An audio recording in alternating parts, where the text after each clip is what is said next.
Hello, আসসালামু আলাইকুম। আজকের ভিডিওটা আমার টাইম ভ্যালু অফ মানি চ্যাপ্টারের উপর চতুর্থ ভিডিও। যারা আপনারা বিবিএ স্টুডেন্ট, বিবিএ বিশেষ করে যারা ন্যাশনাল ইউনিভার্সিটির স্টুডেন্ট, তাদের অবশ্যই প্রিন্সিপাল অফ ফিন্যান্স একটা সাবজেক্ট আছে। ওই সাবজেক্টে টাইম ভ্যালু অফ মানি হলো একটা চ্যাপ্টার। তো আমি এর আগে ভিডিওগুলো দেখেছি ইন্টার স্টুডেন্টের জন্য, আর এখন দেখাচ্ছি বিবিএ স্টুডেন্টের জন্য। অঙ্কের প্যাটার্ন একই, জাস্ট ইংলিশ ভার্সন আর হলো বাংলা ভার্সন। তো আমি আজকে একটা ইংলিশ ভার্সনে করাবো বিবি স্টুডেন্টের জন্য।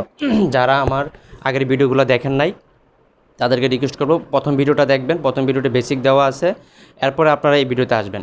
ওকে, আমি তাহলে ক্লাস শুরু করি। দেখুন, টাইম ভ্যালু অফ মানি আপনার অঙ্ক করার ক্ষেত্রে কি কি বিষয়গুলো খেয়াল রাখতে হবে। যেমন অঙ্কে কি বের করতে হবে, দেখেন এই FB, PB, A, I, N, এই পাঁচটা জিনিসই আপনাকে বাইর করতে বলবে। পাঁচটা থেকে যে কোনো একটা জিনিস বাইর করতে বলবে অঙ্কে। কখনো এফবি, কখনো পিবি, এ, কখনো আই, কখনো এন বাইর করতে বলবে। হ্যাঁ, তো আপনাকে বুঝতে হবে যে কোনটা বাইর করতে হবে, আর বাকি মানগুলো অবশ্যই প্রশ্নে দেওয়া থাকবে। ওকে, আর দ্বিতীয় স্টেপে অঙ্কটা কি সিঙ্গেল অ্যামাউন্ট, লামসাম নাকি অ্যানুইটি, এটা আপনাকে ধরতে হবে। টাইম ভ্যালু মানে অঙ্কের মোস্ট ইম্পর্ট্যান্ট একটা জিনিস, সেটা আপনার খেয়াল রাখতে হবে। অঙ্কটা কি এককালীন নাকি অ্যানুইটি। হ্যাঁ, টাকার পরিমাণ থাকবে তিনটা, এফবি, পিবি, এ। তো এই তিনটা থেকে আপনার বুঝতে হবে কোনটা টাকাটা কি, এটা কি এফবি মানে ফিউচার মূল্য, নাকি ফিউচার ভ্যালু, নাকি present value, PB present value, নাকি অ্যানুইটি।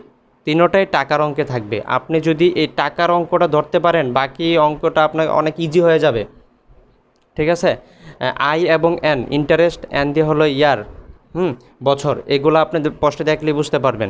কিন্তু টাকার অ্যামাউন্টটাকে আপনি একটু কনফিউজ করবে, এটা কি ফিউচার নাকি প্রেজেন্ট নাকি অ্যানুইটি। এটা বুঝতে পারলে আপনি অঙ্কটা ইজিভাবে করতে পারবেন। ওকে, অঙ্কটা যখন আপনি দেখবেন, অঙ্কটা কি এককালীন মানে সিঙ্গেল অ্যামাউন্ট নাকি লামসাম। ঠিক আছে, এককালীন নাকি অ্যানুইটি। এককালীন অঙ্কটা কি সেটা আমি প্রথম ভিডিওটা দেখলে আপনারা বুঝতে পারবেন। অ্যানুইটি কি সেটা কাকে বলে, এটা ডিটেলস সম্বন্ধে আমি ভালোভাবে বুঝিয়ে দিয়েছি ওই চ্যাপ্টারে। তারপরও যেহেতু ইংলিশ ভার্সনে আমি আপনাদের আরেকটু ডিটেলস একটু বুঝাই দেই। যদি অ্যানুইটি হয় অঙ্কটা, অ্যানুইটি হলে অর্ডিনারি নাকি ডিউ। অ্যানুইটি অঙ্ক যদি হয়, অ্যানুইটির হলে আপনাকে দুইটা জিনিস খেয়াল রাখতে হবে। অঙ্কটাকে অ্যানুইটি ডিউ নাকি অর্ডিনারি অ্যানুইটি। ঠিক আছে, এটা খেয়াল রাখতে হবে। এখন দেখেন, আপনি অঙ্কটা ধরতে পারবেন কিভাবে, এটা যে অ্যানুইটির অঙ্ক কিভাবে বুঝবেন। ঠিক আছে, তো অ্যানুইটির অঙ্কটা বুঝতে হলে আপনাকে দেখবেন যে প্রশ্নের ভিতর ইংলিশ ভার্সন দেখেন, পুরাটাই ইংলিশ প্রশ্ন পরে আপনাকে বোঝা লাগবে না। আপনার কোন কোন টপিকসগুলো জানলে অঙ্কটা করতে পারবেন, ওটা জানলেই হবে। যেমন দেখেন, অ্যানুইটি বুঝবেন কীভাবে, যদি টাকার পরিমাণটা, অ্যানুইটি টাকার পরিমাণটা যদি each year per year a year, each year per year a year every year, annual instalment, yearly payment, sinking fund, accumulate, যদি এরকম থাকে, মানে এইগুলো যদি প্রশ্নে টাকাটার আগে পিছে যদি টাকার অ্যামাউন্টটা যদি এরকম লেখা থাকে, তাহলে বুঝতে হবে এটা কি অ্যানুইটি।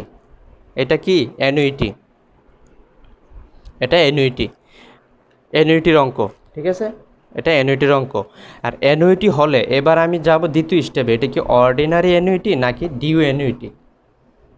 ঠিক আছে, যদি অর্ডিনারি অ্যানুইটি হলে বুঝবেন কিভাবে এটা অর্ডিনারি নাকি ডিউ অ্যানুইটি। অর্ডিনারি হলো বছর শেষে যে টাকাটা আমরা লেনদেন করি, হ্যাঁ, বছর শেষে, যেমন এন্ড অফ দ্য ইয়ার, বছর শেষে, and of the year after 1 ইয়ার। ঠিক আছে, from next year, 1 year from now. ঠিক আছে, অর্ডিনারি অ্যানুইটি। এই লেখাগুলো যদি টাকার অ্যামাউন্টে যদি এই লেখাটা থাকে, প্রথম দেখবেন আপনি ইয়ার পার ইয়ার এইগুলো আছে কিনা, মানে এটা অ্যানুইটির অঙ্ক কিনা। হ্যাঁ, অ্যানুইটির পরে দেখবেন যে টাকাটা যে লেনদেন করে, এটা বছরের শেষে নাকি শুরুতে, মানে অর্ডিনারি হলে বছরের শেষে যদি হয় এই লেখাগুলো থাকবে, তখন আর বুঝতে পারবেন অ্যানুইটি, অর্ডিনারি, অ্যানুইটি। আর যদি এটা না থাকে, যখন ডিউ কীভাবে বুঝবেন, ডিউ বুঝতে হলে beginning of the year, annuity due মানে হলো বছরের শুরুতে যদি লেনদেন করে তাকে অর্ডিনারি ডিউ বলে। যেমন দেখেন কি লেখা থাকতে পারে, beginning of the year, immediately, now, today, advance annuity, beginning, starting, today. এই লেখাগুলো যদি থাকে তাহলে বুঝবেন আপনি কি অ্যানুইটি ডিউর অঙ্ক। তখন আপনি অ্যানুইটি ডিউর সূত্র বসাবেন। আর যখন বুঝতে পারেন অ্যানুইটি অর্ডিনারি অ্যানুইটি, তখন অর্ডিনারি অ্যানুইটির সূত্র বসাবেন। অঙ্কটা ধরার স্টেপটা হলো এটা। এখন কথা হচ্ছে, দেখেন আমি এখান থেকে অ্যানুইটিটা ক্লিয়ার করলাম আপনাকে। কীভাবে অ্যানুইটিটা বোঝার পরে আপনি অ্যানুইটির সূত্রটা বসাবেন। এখন টাকার অঙ্ক কিন্তু আরও দুইটা আছে, এফবিপিবি। তো প্রশ্নে আপনি কোন এই টাকাটা কি প্রেজেন্ট ভ্যালুর নাকি ফিউচার ভ্যালু কীভাবে বুঝবেন? দেখেন এখানে আমরা অবশ্যই টেন্স অবশ্যই জানি। তো টেন্সে দেখেন আমরা জানি যে উইল, উড, আফটার, এগুলো যদি থাকে আফটার 2, 5, 7 ইয়ার, মানে 2 বছর, 5 বছর, 7 বছর পরে, হ্যাঁ, আমরা ইজিলিভাবে বুঝতে পারি যে এটা কি ফিউচার ভ্যালুর অঙ্ক। প্রেজেন্ট ভ্যালুর ক্ষেত্রে কি থাকবে? এটা লোনের অঙ্ক থাকবে, হ্যাঁ, লোনের অঙ্ক থাকবে ফ্রম ব্যাংক থেকে আপনি লোন নিয়েছেন, ব্যাংক থেকে আপনি লোন নিয়েছেন, এটা কন্টিনিউ চলতেছে, হ্যাঁ। ব্যাংক থেকে আমরা লোন মূলত কি বর্তমানেই নেই, ঠিক আছে, এখনই লোন নিয়ে কাজ করি। এবার দাঁড় করা জিনিসটা কি বর্তমানে হয়ে থাকে। তো যখন এই লোন এবং দাঁড় করার অঙ্কগুলো থাকবে তখন বুঝবেন এটা প্রেজেন্ট ভ্যালুর অঙ্ক। ওকে, নেক্সট হিসেবে আমি ম্যাথে যাচ্ছি। দেখেন অঙ্কেতে যেটা আছে টাইম ভ্যালু মানের অঙ্কে আমাদের যে জিনিসটা প্রথমে খেয়াল করতে হবে যে অঙ্কটা পরে বুঝতে হবে যে এটা কি অ্যানুইটি নাকি এককালীন অঙ্ক, ঠিক আছে, এককালীন কিনা নাকি অ্যানুইটি কিনা। তো প্রশ্নটা এককালীন আর অ্যানুইটির মধ্যে তফাৎ কি? এককালীন হলো টাকাটা যদি মানে আমি আজকে দিলাম আর 5 বছর পরে টাকাটা তুললাম, ওইরকম হয়ে থাকে, তাহলে হলো এককালীন। আর অ্যানুইটি তো বুঝে নিই, প্রতি বছর প্রতি মাসে বা বছরে 2-3 বার দেওয়া, মানে এটাকে বলা হয়ে থাকে অ্যানুইটি। ওকে, দেখেন প্রশ্নটা পড়ি, হ্যাঁ। মিস্টার আমিন ডিপোজিট করছে, সে ডিপোজিট 50,000 টাকা একটা ব্যাংকে, হ্যাঁ, ডিপোজিট 50,000 টাকা ব্যাংকে করলে ব্যাংক কী করছে? তাকে শর্ত দিছে, তাকে কি দিবে? ব্যাংক তাকে শর্ত দিয়েছে 10% ইন্টারেস্ট দিবে প্রতি বছর, হ্যাঁ। দেখেন ইংলিশটা যে পড়ে আপনাকে একদম ভালোভাবে বুঝতে হবে ওইরকম আপনার প্রয়োজন না। আপনার এত ভালোভাবে বোঝার, যদি যারা ইংলিশ একটু দুর্বল তাদের একদম যে অঙ্কটা পড়ে বুঝতে হবে তা না। আপনি দেখবেন কি সূত্রেতে আপনার কী লাগে, আর ওই টপিকসগুলো মানগুলো বসাতে পারলে আপনার হইল, ঠিক আছে। তার মানে এখন প্রশ্নটা পরে আপনাকে প্রথম বুঝতে হবে যে এটা অ্যানুইটি নাকি এককালীন অঙ্ক, হ্যাঁ। তো যদি এককালীন হয় তাহলে এককালীনের সূত্র বসাবো, অ্যানুইটি হলে অ্যানুইটির সূত্র বসে অঙ্কগুলো করবো। বাকি যে মানগুলো যেটা লাগবে প্রশ্ন আছে কিনা আমরা দেখবো, বসাবো, ঠিক আছে। তো এখন অঙ্কটা পরে আমরা বুঝতে পারতেছি যে সে 50,000 টাকা ডিপোজিট করছে এবং ব্যাংক তাকে শর্ত দিয়েছে 10% করে ইন্টারেস্ট দিবে, 10% করে ইন্টারেস্ট দিবে, ঠিক আছে। এখন এখানে দেখেন এন নাই, ঠিক আছে। এখন আমরা দেখি রিকোয়ারমেন্টে যাই, রিকোয়ারমেন্টে কী আছে দেখি। রিকোয়ারমেন্টে বলছে যে what will be the terminal value. দেখেন আমি আপনাদের এর আগে দেখাইছি যে একটু আগে দেখতে পাইছেন যে হোয়াট উইল বি, তার মানে এটা কি ফিউচার না? অবশ্যই ফিউচার টেন্স। আর টার্মিনাল ভ্যালু মানে হলো টার্মিনাল ভ্যালুর আরেক নাম হলো ফিউচার ভ্যালু, ঠিক আছে। টার্মিনাল ভ্যালু আরেক নাম কি? ফিউচার ভ্যালু, ঠিক আছে। টার্মিনাল ভ্যালু আরেক নাম হলো ফিউচার ভ্যালু।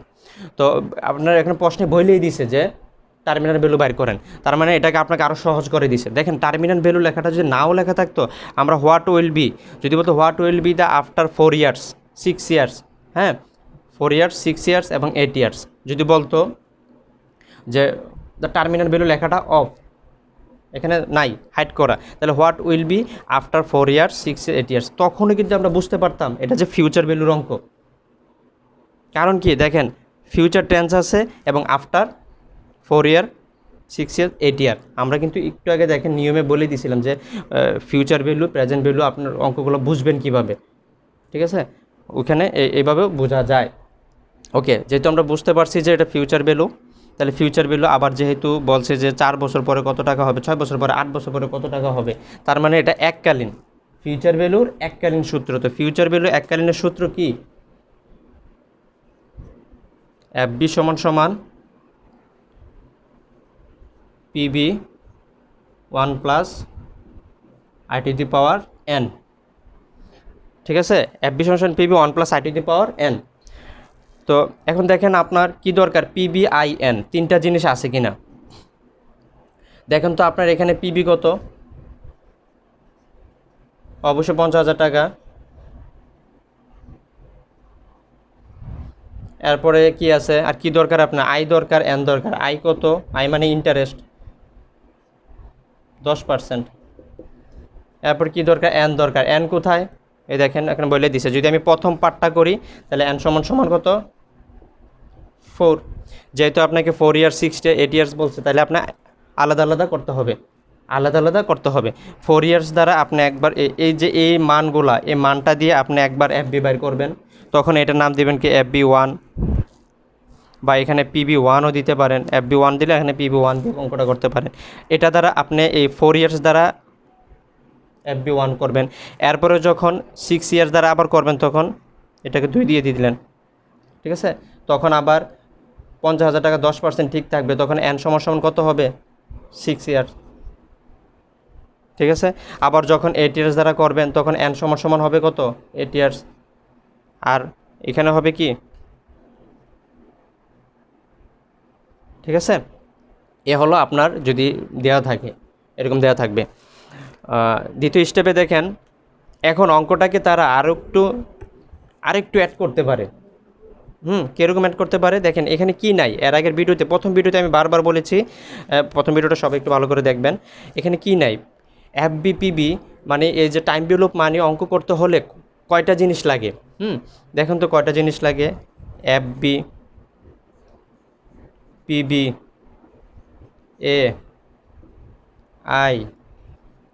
আরেকটা জিনিস রয়ে গেছে, সেটা হলো M। আরেকটা জিনিস কী রয়ে গেছে? M, ঠিক আছে। তো এটা বুঝেছি, এটা বুঝেছি, এটা বুঝে, এটা বুঝছেন, এটাও বুঝছেন। এমটা আমি এর আগের ভিডিওতে আপনাদের দেখাইছি, তবু এখন আরেকটু বলে দিই। এমটা হলো কি ম্যাচুরিটি, ঠিক আছে, মানে বছরে কতবার আপনি টাকাটাকে আপনি বছরে কতবার দিবেন। নর্মালি যদি কিছু বলা না থাকে, তখন আমরা বুঝি কি বছরে ইয়ারলি, তখন M সমান হয়ে যায় 1। আর 1 কোনো সংখ্যার সাথে গুণ করা, ভাগ করা, মানে কোনো চেঞ্জ হয় না, যার কারণে এমটা উজ্জ্ব থাকে। কিন্তু আপনার যদি প্রশ্নে যদি ইয়ারলি থাকলে তো বললাম, আর যদি ইয়ারলি না, যদি হাফ ইয়ারলি থাকলে তখন কি হয়, একটু আপনারা মানগুলো বসাবেন, অঙ্ক করবেন। দেখেন এখানে যেহেতু হাফ ইয়ারলি বলছে, তখন M সমান কত হবে? বছরে 2বার, M সমান 2। এরপর বলছে কোয়ার্টারলি, তখন M সমান 4। মান্থলি, তখন M সমান 12। আর M এর সাথে N এর সম্পর্কটা কি? যখন M আসবে, N এর সাথে গুণ, I এর সাথে ভাগ। N এর সাথে গুণ, I এর সাথে ভাগ, এটা হলো M এর সম্পর্ক, ঠিক আছে। যখন থাকবে, যদি বলা থাকে, তখন আপনি এটা উল্লেখ করবেন।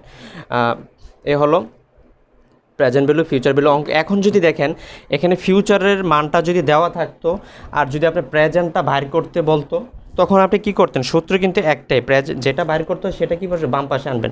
তখন প্রেজেন্ট ভ্যালুটা বাম পাশে আনবেন, ফিউচার ভ্যালুটা এই পাশে নেবেন, ঠিক আছে। ওকে, নেক্সট ভিডিওতে যাচ্ছি। দেখেন এই অঙ্কেতে আমি আগে প্রশ্নটা পড়বো এবং দেখবো অঙ্কটাতে কী বাইর করতে বলছে, এককালীন নাকি অ্যানুইটি। ওকে, এ ফার্ম ডিপোজিট 10,000 টাকা অ্যাট ইচ ইয়ার। যে পয়েন্টগুলাতে আমরা মানে ধরতে পারলে আমরা বুঝতে পারবো অঙ্কটা কিসের, অ্যানুইটি নাকি এককালীন। যেমন দেখেন আপনি, এ ফার্ম ডিপোজিট অফ 10,000 টাকা ইচ ইয়ার ফর 8 বছরের জন্য 10% ইন্টারেস্ট। 10,000 টাকা কী করছে, সে একটা ফার্ম দিছে, এবং কত 8 বছরের জন্য কত পার্সেন্ট ইন্টারেস্ট? 10% ইন্টারেস্ট, ঠিক আছে। এখন প্রশ্নে আমি দেখবো কী বের করতে বলছে, how much would this annuity at the end of the year, 8 বছর। 8 বছর শেষে টাকাটা কত হবে? 8 বছর পরে কী হবে, অ্যানুইটি টাকাটা কত হবে? তো এখন দেখেন, আমরা প্রশ্ন পড়লেই বুঝতে পারতেছি যে কিসের অঙ্ক এটা, ফিউচারের অঙ্ক, ঠিক আছে। আমরা প্রশ্নটা পরে বুঝতে পারছি এটা ফিউচারের অঙ্ক, ঠিক আছে। এখন ফিউচারের অঙ্ক বের করতে বলছে। এখন দেখেন তো ফিউচারের অঙ্ক বুঝতে পারছি। এখন অঙ্কটা কিসের? ফিউচারে তো দুইটা সূত্র, একটা হলো এককালীন, একটা হলো অ্যানুইটি। এটা কি এককালীন না অ্যানুইটি? অ্যানুইটি হতে হলে কী হতে হবে, ইয়ার 5 ইয়ার এগুলো থাকতে হবে। এই ইয়ার মানে ইয়ারলি, বছরে যে কাজটা, এটা থাকতে হবে। দেখি তো টাকার পরিমাণটা যদি অবশ্যই এটা ইয়ার, পার ইয়ার এবং ইয়ার, ইচ ইয়ার, এইগুলা অবশ্যই টাকার অ্যামাউন্টটা হতে হবে, ইন্টারেস্ট না। কিসের? টাকার অ্যামাউন্টটা। ইন্টারেস্ট তো আমরা জানি যে এটা প্রতি বছরই দিতে হয়, প্রতি বছর সেম ইন্টারেস্ট থাকে। ইন্টারেস্ট না, কি টাকার অ্যামাউন্টটা টাকার যে অ্যামাউন্টটা থাকবে এটা ইচ ইয়ার পার ইয়ার এই ইয়ার কিনা, ঠিক আছে। তো দেখেন তো টাকার অ্যামাউন্টটা কি দেওয়া আছে, তার মানে এটা কিসের অ্যানুইটির অঙ্ক, ঠিক আছে। আমরা বুঝতে পারছি কি এটার অ্যানুইটির অঙ্ক। তো অ্যানুইটির সূত্র দুইটা, প্রেজেন্ট ভ্যালু, ফিউচার ভ্যালু, এবং প্রশ্নটা পরে আমরা বুঝতে পারছি এটা ফিউচার ভ্যালুর, তাহলে অ্যানুইটি ফিউচার ভ্যালুর অঙ্ক, ঠিক আছে। অ্যানুইটি ফিউচার ভ্যালু, তো অ্যানুইটি হলে আমাদের খেয়াল রাখতে হবে কি দুইটা জিনিস রয়েছে অ্যানুইটির মধ্যে, একটা হচ্ছে অর্ডিনারি অ্যানুইটি আর একটা হলো অ্যানুইটি ডিউ, মানে বছরের শুরুতে লেনদেন করেছে কিনা টাকাটা নাকি বছরের শেষে লেনদেন করেছে কিনা এটা বুঝতে হবে। অ্যানুইটি যখন আমি বুঝতে পারবো অঙ্কটা অ্যানুইটি, তখনই আমার এটা চিন্তা করতে হবে যে এটা বছরের শুরুতে লেনদেন নাকি বছরের শেষে, কারণ দুইটার জন্য দুইটা সূত্র, ঠিক আছে। তো আমি দেখবো এটা বছরের শেষে লেনদেন করেছে কিনা। হ্যাঁ, তার মানে আমি এতটুকু পর্যন্ত পরেও শিওর হইতে পারতেছি না যে লেনদেনটা কবে করেছে, মানে টাকার লেনদেনটা কবে করেছে। আর যখন আমি বুঝতে পারবো, মানে অঙ্কটা দেখে বুঝতে পারতেছি না যে বছরের শেষে না শুরুতে, তখন ধরে নেব বছরের শেষে। যদি বলা না থাকে বছরের শুরুতে, তাহলে আমি ধরে নেব কি বছরের শেষেই লেনদেন করেছে, ঠিক আছে। তো এতটুকু পর্যন্ত বললাম। এরপরে তারা দেখেন একটা শর্ত দিয়েছে, শর্তটা কি, যদি পেমেন্টটা, এই যে এতক্ষণে আসছে পেমেন্টের বিষয়টা, payment made at the end of the ইয়ার, মানে দেখেন এন্ড অফ দ্য ইয়ার, সে যে পেমেন্টটা দিবে, যে টাকাটা দিবে, এই যে টাকাটা যে সে দিবে প্রতি বছরে, সেটা কবে, বছরের শেষে। তাহলে এটা বছরের শেষে, যেহেতু প্রশ্নে বলে দিয়েছে বছরের শেষে, তখন আমি শিওর হয়ে গেলাম যে এটা অর্ডিনারি অ্যানুইটির সূত্র এবং ফিউচার ভ্যালু। তাহলে অর্ডিনারি অ্যানুইটির ফিউচার ভ্যালু সূত্র মান বসাবো আমরা।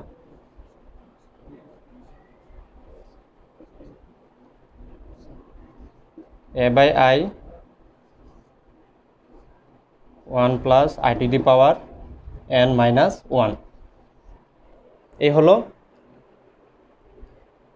অ্যানুইটি ফিউচার ভ্যালু সূত্র, ঠিক আছে। তো আমাদের এটা বাইর করতে বলছে। তার মানে দেখেন তো প্রশ্নে আমার কি লাগে, এ লাগে, আই লাগে, এন লাগে, ঠিক আছে। আর এখানে কিন্তু এম কি, এমটা দেখেন প্রতি বছরে বলছে, প্রতি বছর, তাহলে এম সমান 1, তার মানে এটা আমার লেখা প্রয়োজন নাই। যদি এম এর পরিমাণ 1 না হয়, যদি প্রতি বছর না হয় কোয়ার্টারলি হইতো, ঠিক আছে, হাফ ইয়ারলি হইতো, তাইলে তখন এটার প্রয়োজন ছিল। ওকে, তো দেখি আমার এ কি আছে, 10,000 টাকা, আই কত আছে, ইন্টারেস্ট 10%, এন কত আছে 8। তো এখন এই মানগুলো আপনি এখানে বসাবেন, ক্যালকুলেটরে কাজ করবেন, ঠিক আছে। ওকে, এখন দেখেন তাদের শর্ত দুইটা দিয়েছে, একটা শর্ত এ নাম্বার শর্তটা আমরা করেছি, বি নাম্বার শর্তটা তারা কি দিয়েছে একটু দেখেন, খেয়াল করেন, payment made at the beginning of the ইয়ার। দেখছেন, এই যে টাকাটা যে আপনি দিবেন, এবার বছরের শুরুতে টাকাটা দিবেন, টাকাটা কি দিবেন বছরের শুরুতে, এর আগে ছিল বছরের শেষে, ঠিক আছে। বছরের শুরুতে টাকাটা দিবেন, তার জন্য কি, তার মানে এটা হলো অ্যানুইটি ডিউ, অ্যানুইটি ডিউ এবং ফিউচার ভ্যালুর সূত্র, ফিউচার ভ্যালুর অ্যানুইটি ডিউর সূত্র বসাতে হবে, ঠিক আছে। তার মানে বছরের শুরুর জন্য যে সূত্র সেটা বসাতে হবে। বছরের শুরুতে যদি বলে তাহলে কি করতে হয়, 1 প্লাস আই গুণ করতে হয়। যখন বলবে যে বছরের শুরুতে লেনদেন, তখন 1 প্লাস আইটা কী করতে হবে, গুণ করতে হবে, ঠিক আছে। আর কোনো পরিবর্তন হবে না, 1 প্লাস আই।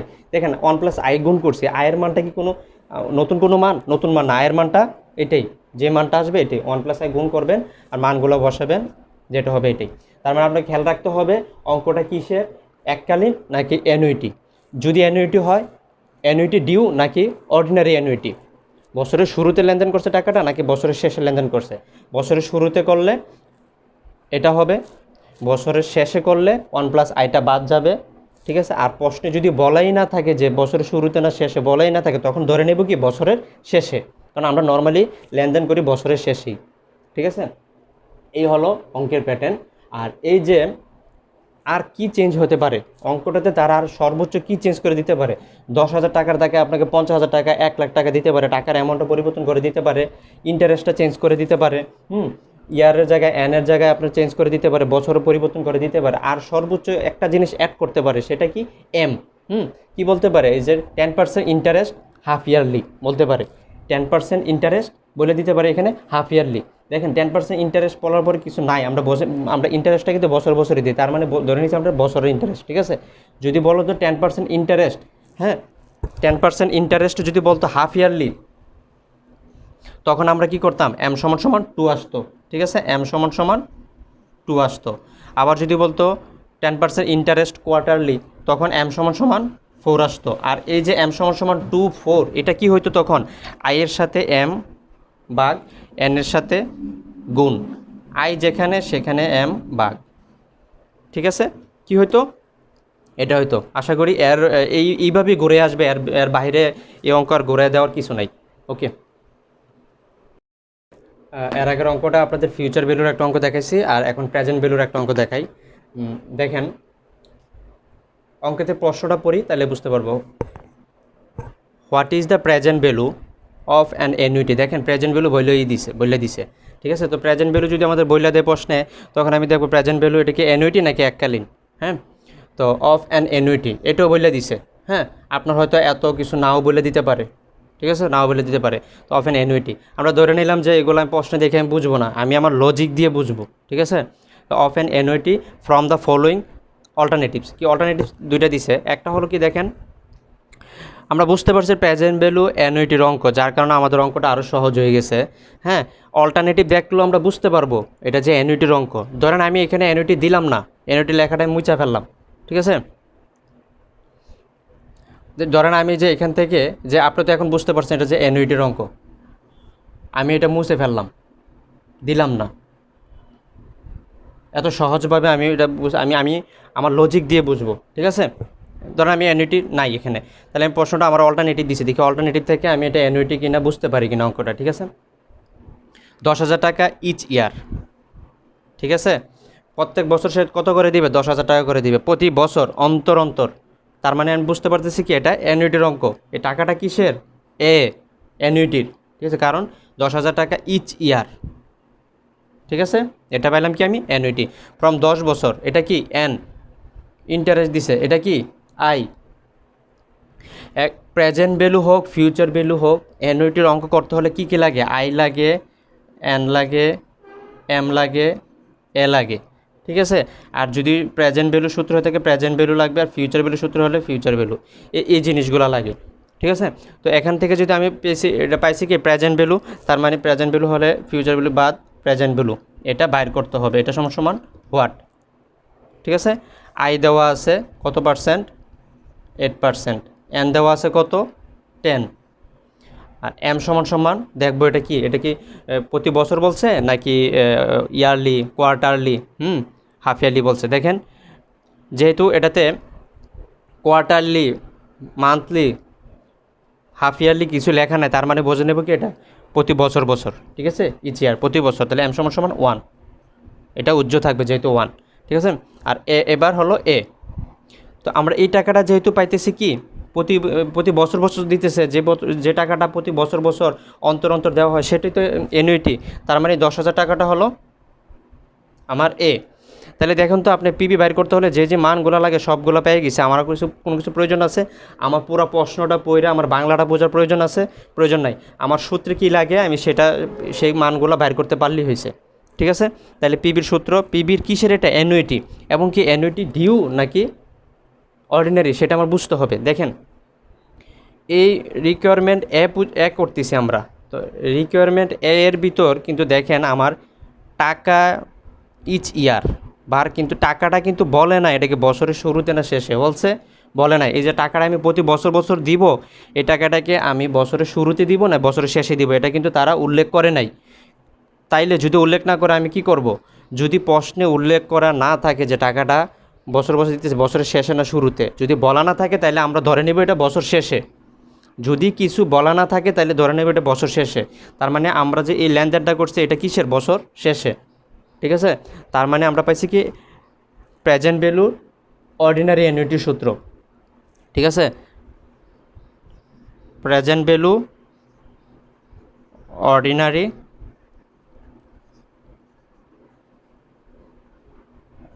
অ্যানুইটির সূত্র হবে, প্রেজেন্ট ভ্যালু অর্ডিনারির অ্যানুইটির আমরা প্রশ্নটা পরে বুঝতে পারছি কি প্রেজেন্ট ভ্যালু অর্ডিনারি অ্যানুইটি, ঠিক আছে এটা। তো প্রেজেন্ট ভ্যালু অর্ডিনারি অ্যানুইটির সূত্র কি?